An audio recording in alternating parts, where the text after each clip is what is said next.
Therefore, I'm really happy to present you today our research results related to the study of heat source and voiding signatures in order to identify the damage mechanisms in field elastomers. My name is Nicolas Candau and I work in the laboratory Centre Català del Plàstic, which belongs to the University of Catalunya, UPC. And this work is included in the Marie Curie Fellow, so-called TECNIOSpring grant. So first of all, I would like to say a few words about my current grant. The general objective is to try to contribute to the development of a circular economy in the automotive industry. And one of the very practical objectives is to try to understand and to optimize the industrial process of the mechanical devulcanization. What is mechanical devulcanization? This is an industrial process dedicated to apply a mechanical sharing on field elastomers in order to break the chains network and the filler network in order to further recycle the material. And in order to optimize and to understand this process, which is done at an industrial scale, we aim to design an experimental laboratory method in order to characterize the thermomechanical behavior of field elastomers when they are subjected to cyclic loading and at large strain rates, which means basically in the loading conditions of the industrial process of mechanical devulcanization. Okay, so this is the experimental setup we built for this study. We aim to cyclically deform a rubber specimen at 100% per second, which is a relatively high strain rate. And we measured the strain fields on different faces of the rubber specimen in order to further extract the volumetric deformation, as we will see a bit later. At the same time, we aim to measure the possible self-heating generated by high strain rates deformation through an infrared camera. So we measured during the high strain rate cycles the temperature field, as you can see on the figure on the left, which represents the temperature field at different deformation. You can see that the temperature field is rather relatively homogeneous over the center of the specimen, and at the same time we measure the strain field in the longitudinal axis, in the transversal axis, on the front face and on the side face of the material. By analyzing all these transverse, longitudinal, on face and side faces, we can rebuild the volumetric deformation, okay, which basically represents the level of cavitation induced by the deformation, but also possibly a contribution of the thermal dilatation induced by self-heating. Okay, so prior the study of the mechanical cycles on field elastomers, we aim to understand the possible contribution of thermal dilatation induced by an external heating on an undeformed specimen. We did this work for different series of field PDM with the different carbon black contents. And what we observe is that we have a linear dependence of the volumetric strain with the temperature, which means that we can extract in this range of temperature the thermal expansion coefficient. And we see that the thermal expansion coefficients slightly decrease in presence of carbon black fillers due to confinement effect. Okay, so once we have evaluated now the possible effect of self-heating on the volumetric strain on undeformed material, we now aim to see the evolution of the volumetric strain when applying loading. And a typical cyclic loading, a typical test that people do in order to study the damage mechanisms of field rubber is to do incremental cycles, which means that you first perform a cycle at a relatively low strain, you load, you unload, and then you reload the material up to a higher strain. And you can do this up to the failure of the material. What happens when you load the material for a second cycle? The loading phase of the second cycle follows the unloading phase of the first cycle, which means that you will have a reinforcement effect here. And then when you reach a deformation that is higher than the first cyclic deformation, you have a softening effect. Okay, so this is typical for Mullins effect, which is associated with a reorganization and accommodation of the phyllon network, which is associated with both the reinforcement and then the softening. As you can see on this graphic, we aim to reproduce the typical loading conditions associated with Mullins effect. So what we did is to apply 5 cycles, different strains, up to the failure of the material. So the first series of deformation cycles in red, the second series in green, the third series in blue, and the last one, which represents a single loading curve because the material undergo macroscopic failure. Okay, we apply this series of cycles that we will show separately later. So here are the first results we have obtained on the cyclic test, and we represent here the stress as a function of the time, the volumetric strain, and the self-heating as a function of the time. What happens when we see the evolution of the stress is that you have strong relaxation, especially between the first and the second cycle, and then it tends to stabilize with cyclic accumulation, and this is typical for Mullins effects. What is interesting then is that you can also see an accommodation, a decrease of the volumetric strain, which is typical for cavitation mechanism from the first to the second cycle, and then, like for the stress, it seems to accommodate and to stabilize with a cyclic accumulation. Contrarily to two first parameters, the self-heating continuously increases with time of the experiment, with the cyclic loading. Okay. What is interesting then is to represent the same parameter, but not as a function of the time of the cyclic accumulation, but as a function of the stretching ratio, the function of the strain. What we see on the graphic on the left is that what we have seen before, the typical signature of the Mullins effect, which is by accumulating the cycles, you see a decrease of the mechanical dissipation, but then when you load the specimen from a first series of cycles to a second series of cycles, you see a reinforcement and then a softening. And similarly, from the second to the third series of cycles, you see a reinforcement and then a softening up to the failure of the material. And this is typical for Mullins effect, okay, which is likely due to the accommodation of the phyllon network. And what is interesting here is that you clearly see a difference between the loading, the single loading experiment, which is represented by the blue dotted lines, and the cyclic loading. What you see is that the stress and the strain at failure for the cyclic loading is higher than for the single loading, which suggests the cyclic accumulation yields in an accommodation of the phyllon network that is favorable to prevent the cavitation, the damage mechanisms. And this is confirmed exactly by the evolution of the volumetric strain by applying the accumulation of cycle and by comparing the single loading to the cyclic loading.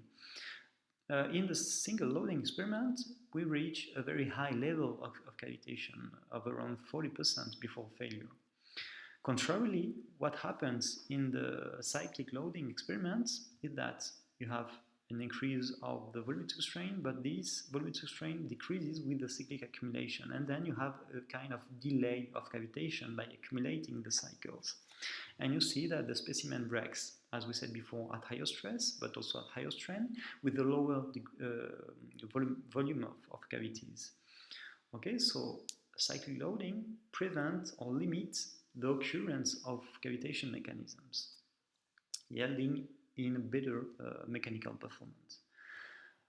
What happens concomitantly is that you have an increase of the self-heating during the cyclic loading due to the cyclic accumulation and the accumulation of dissipative energy as compared to the single loading, where you also dissipate heat, but a bit less than during the cyclic loading. So, as a conclusion here, what we can say is that by applying cyclic loading at high strain rates on a filled rubber, is that both the filler network accommodation but also the self-heating accumulation prevent the premature failure of the material, which is due to, in the case of self-heating, to a decrease of the viscosity, which yields in a decrease also of the confinement of the stress at the interface between filler and rubber network.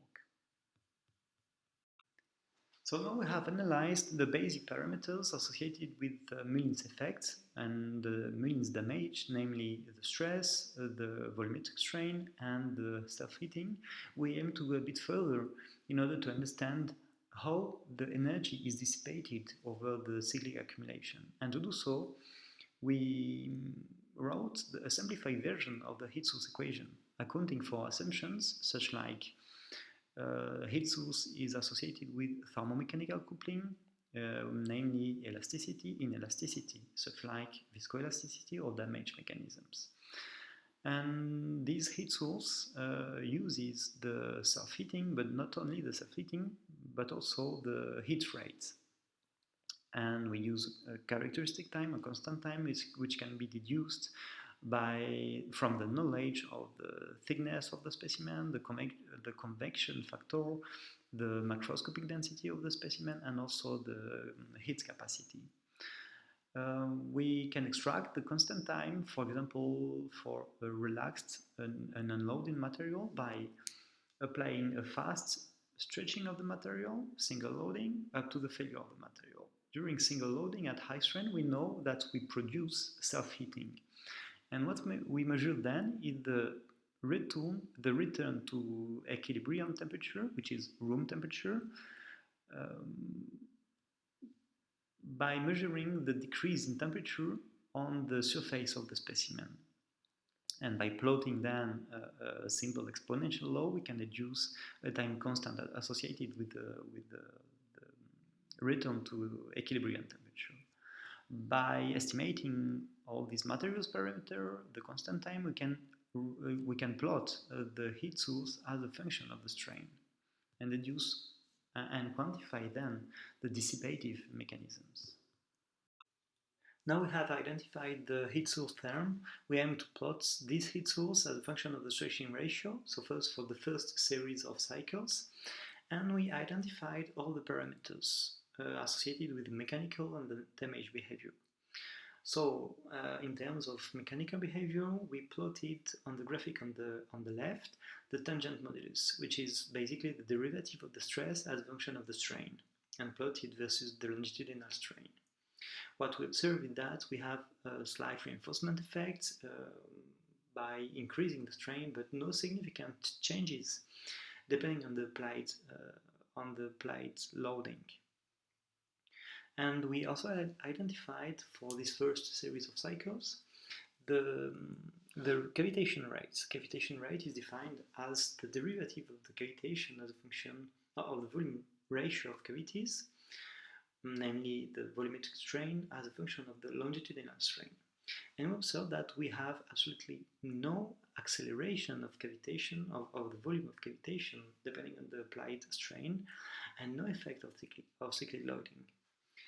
If we go back to the heat source term, we observe that it increases during the loading, which means that we produce heat, and decreasing during the unloading, going down to a negative value, which means that we absorb heat. The specimen absorbs heat. And this means that overall there's only weak energy dissipated over the cyclic loading at such low strains.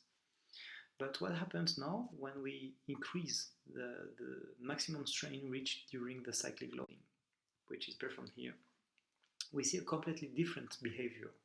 If we have a look at the tangent modulus, which is represented on the graphic on the left, we first see a reinforcement effect and then a softening effect. And this reinforcement and softening occurs at a strain transition, which happens when we go beyond the strain of the previous cyclic loading, as we have seen on the slides before. And then this happens with the very first cycle of the series of cycles, and then the reinforcements, translated by the evolution of the tangent modulus, is slightly delayed from the second to the fifth cycle. What is interesting here is that if we analyze the evolution of the cavitation rate on the graphic on the center, we clearly see that at the exactly same strain transition, we have a significant increase of the cavitation rate. And then this occurs also for the first cycle of the series of cycles. And then from the second to fifth cycle, we also observe an acceleration of the voiding mechanisms, but which is slightly delayed in terms of strain. Another interesting remark is that if we have a look at the heat source, this source also shows a transition from constant value to a slightly increased value with applied strain for the first cycle of the series. And all this means that Mullins effect that occurs and Mullins damage that occurs during the first series of cycles at such high strain is associated with the creation of new cavities or the reopening of new cavities. And this mechanism is likely a dissipative mechanism as it is associated with an increase of heat source. And this also happens when applying even higher strain. Indeed, if we apply a higher strain with the strain very close to the strain at fail, we observe exactly the same behavior, which means an increase of the hardening effect and then a softening effect at a strain transition from the first series of cycle to another series of cycle. This occurs for the first cycle of the series. Then at the same transition from hardening to softening effect, we have a significant increase of the cavitation rate. And at the same time, we have an increase of the heat source. So just to conclude, we identified Mullins damage in field EPDM. This has been investigated by following the stress strain behavior during incremental cyclic tensile test. We analyzed at the same time the self-heating via infrared thermography and the void fraction by digital image correlation. 3 criteria were identified then, such like the tangent modulus in order to characterize the reinforcement of the material or within the applied strain, the voiding rate, and the heat source.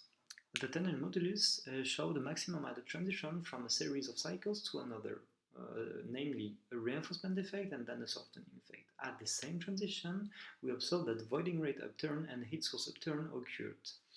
So, just to conclude about the Mullins effect and the Mullins damage, we can say that Mullins damage occurring during the first cycle of a series of cycles performed at a given strain, Mullins damage is associated with the activation or the reactivation of dissipative cavitation mechanisms. And in future works, what we would like to do is to change the mode of solicitation, because until now we solicited the rubber material in tensile mode. And shearing mode will be a bit more appropriate in order to account for more realistic solicitations of rubber material during the industrial process of mechanical decolonisation. Okay, I would like to acknowledge my co-workers that actively contributed to this work. I would also like to acknowledge the TECNIOSpring Plus program, which is co-financed by the Marie Curie Action from the European Union.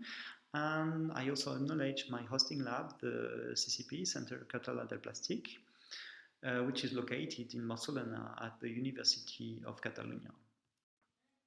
Okay, so now just before going to eventual questions, I would like to cordially invite you to submit a manuscript to a special issue in Polymers, which is dedicated to the fundamentals in polymers revealed by non-destructive methods. I am the guest editor of this special issue, so just don't hesitate to contact me if you're interested. Many thanks for your attention.